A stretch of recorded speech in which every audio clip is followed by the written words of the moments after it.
बच्चों, आज दिनांक 16 फरवरी 2021, कार्यपत्रक नंबर 36, कक्षा 7वीं, विषय हमारा हिंदी और आज का हमारा उप विषय है उपसर्ग।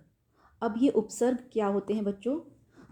उपसर्ग होते हैं एक छोटे छोटे शब्द या शब्दांश या वो लघुत्तम से जो खंड होते हैं शब्दों के, वो जो कि किसी शब्द के आरंभ में यानी कि उसके आगे लगकर उसके अर्थ का परिवर्तन कर सकते हैं या फिर उसके अंदर एक विशेष अर्थ जोड़ सकते हैं।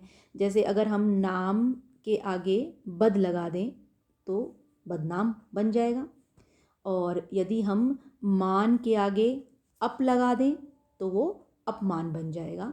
तो ये जो आगे लगते हैं, उसके आरंभ में लगते हैं, जैसे बद लगा या अप लगा, ये होते हैं उपसर्ग, जो कि पीछे जो शब्द दिया हुआ है मूल शब्द उसके आगे लगकर उसके अर्थ में परिवर्तन भी ला सकते हैं और उसको एक विशेष अर्थ भी दे सकते हैं, या उसकी सुंदरता भी बढ़ा सकते हैं, या उसका उल्टा भी करा जा सकता है। जैसे आदर है तो आदर का मतलब होता है किसी को आदर देना यानी कि इज्जत देना, लेकिन अगर उसके आगे उपसर्ग लगा दिया जाए तो बन जाता है अनादर। अनादर करना यानी कि किसी की बेइज्जती करना, किसी का अपमान करना, तो ये उसका उल्टा भी हो सकता है। तो ये होते हैं उपसर्ग। अब हम क्या दिया हुआ है ये पढ़ना आरंभ करते हैं कि अधिकतर उपसर्ग शब्द होते हुए भी शब्द नहीं होते, यानी कि शब्दों के अंश भी हो सकते हैं, इन्हें शब्दांश कहा जाता है। इनका प्रयोग स्वतंत्र रूप से नहीं किया जा सकता, जैसे जो है अप है या अन है या बद है, ठीक है, ज़्यादातर इसका स्वतंत्र रूप से प्रयोग नहीं किया जाता। तो उपसर्ग एवं प्रत्ययों का प्रयोग पूर्ण या सार्थक शब्दों के साथ किया जाता है। तो प्रत्यय होते हैं जो अंत में लगते हैं शब्द के, ये हम बाद में पढ़ेंगे। अभी हम उपसर्ग के बारे में पढ़ते हैं जो आरंभ में लगते हैं। तो जो शब्दांश शब्द से पहले जुड़कर यानी कि उसके आरंभ में जुड़कर उसके अर्थ में विशेषता उत्पन्न कर देता है अथवा अर्थ में कोई परिवर्तन ला देता है, उसे उपसर्ग कहा जाता है। जैसे यदि पुत्र शब्द में सु जोड़ दिया जाए या कु जोड़ दिया जाए तो शब्द बनेगा सुपुत्र। सुपुत्र यानी कि अच्छा पुत्र, और कुपुत्र यानी कि बुरा पुत्र, जिसका अर्थ होगा अच्छा पुत्र या बुरा पुत्र। तो देखो, हम इसके खाली ये जोड़ने से पुत्र के आगे अगर हम उपसर्ग जोड़ दें सु तो वो उसका अच्छा अर्थ निकलेगा, मतलब सुपुत्र यानी कि सु अच्छा पुत्र, और अगर हम कु उपसर्ग जोड़ दें तो इसका अर्थ होगा बुरा पुत्र।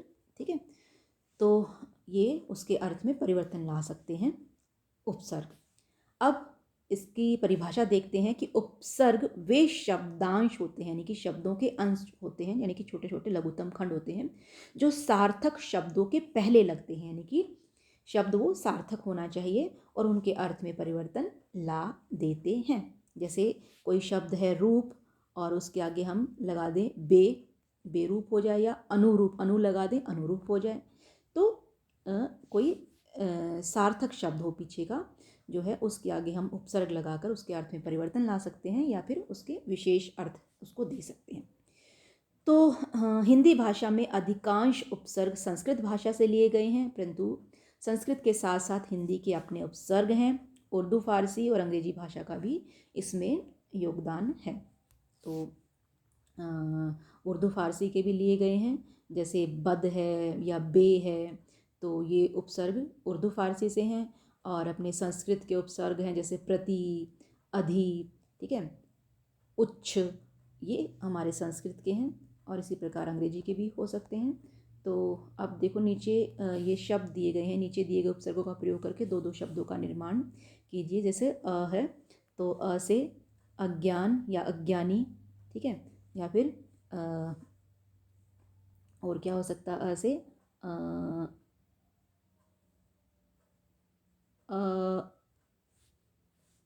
अभाव, ठीक है, ये अभाव। उसी प्रकार तो ये हमारा मूल शब्द है ज्ञान और भाव, और इसके आगे हमने जो है उपसर्ग लगा दिया।